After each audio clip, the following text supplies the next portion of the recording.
This is legendary. This is how you deal with your local council. James Holmes, a property developer, was ordered to take down a little Union Jack flag that he put up on his building by the council. What did he do in response? He spent 3 grand on an enormous 100-foot Union Jack to put on his building. That, my friends, is how you put two fingers up to the local council.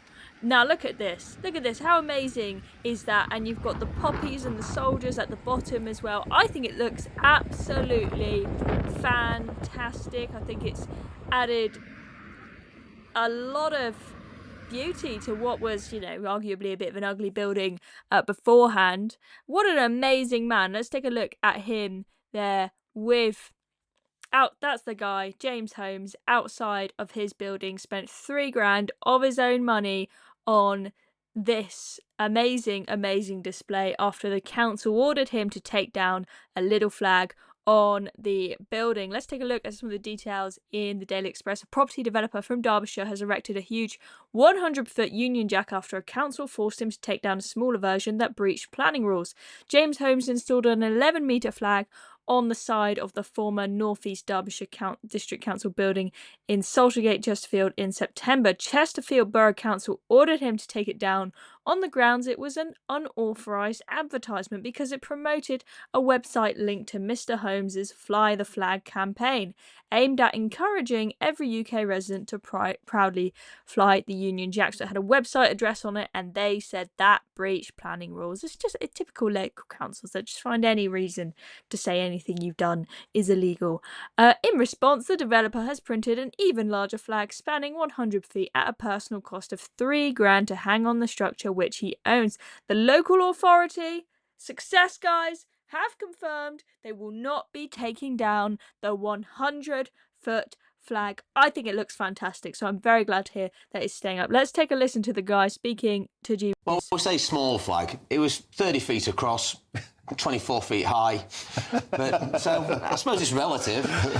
But it had a brand through the middle of it, or campaign really, says flytheflag.uk. Yeah. Because if we just put up a Union flag, then people would just go, a Union flag. Oh, by the way, I'm just going to correct that. Everybody tries to pull you up, but it's not a Union Jack. Well, I've decided we all know it better as the Union Jack. No other country has got a Union Jack. They've got a flag of the country. So I'm no longer going to accept people trying to pull us up for that. Yep. But anyway, so we put it on there so that people would identify that we're trying to do something, not just another flag. Yeah.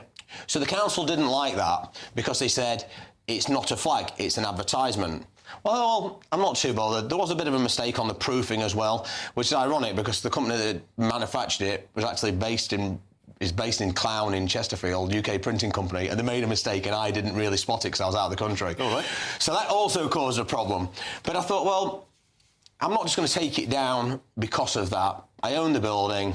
Let's just see what happens. I'm prepared to fight with the council because out of principle.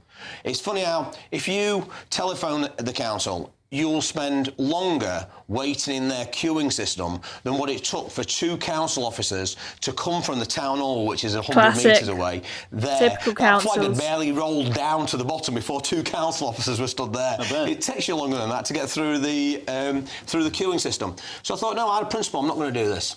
I'm going to leave it up and if you want to take us to court, if you want to waste taxpayers' money, I'll fight it out of principle. So Chesterfield councillors, they clutch their pearls, but what's been the reaction in the community? I would say 98, 99% Looks positive. brilliant, doesn't it? If you're standing near there, even how could on you this not video like that? you were seeing them, people going past, popping the router, thumbs up. That's what we need in these tens dark of days in thousands Britain. of messages and stuff. patriotism. I think now, since the new one's gone up, Brilliant. of the various different videos and images that have been up, we're nearly 3 million views, Awesome. which is an estimate, but 99%, you're always going to get some dissenters. Some people want to call it racist, fascist. I think it's just the easy tropes to chuck out there that they've chucked out so much that they've lost all their meaning, really. I mean, somebody even vandalised the building with racist, fascist and stuff like that. So there we have it. Absolutely fantastic. A 100-foot Union Jack with below that brilliant banners as well of soldiers and their poppies. What a brilliant patriotic display. That makes me very proud to be British. I don't know about you. Let me know what you think in the comments below. Thank you very much for watching. I'm Chloe Dobbs. If you enjoyed this video, make sure you hit the subscribe button down below, and then you will know when we're posting more videos. See you next time.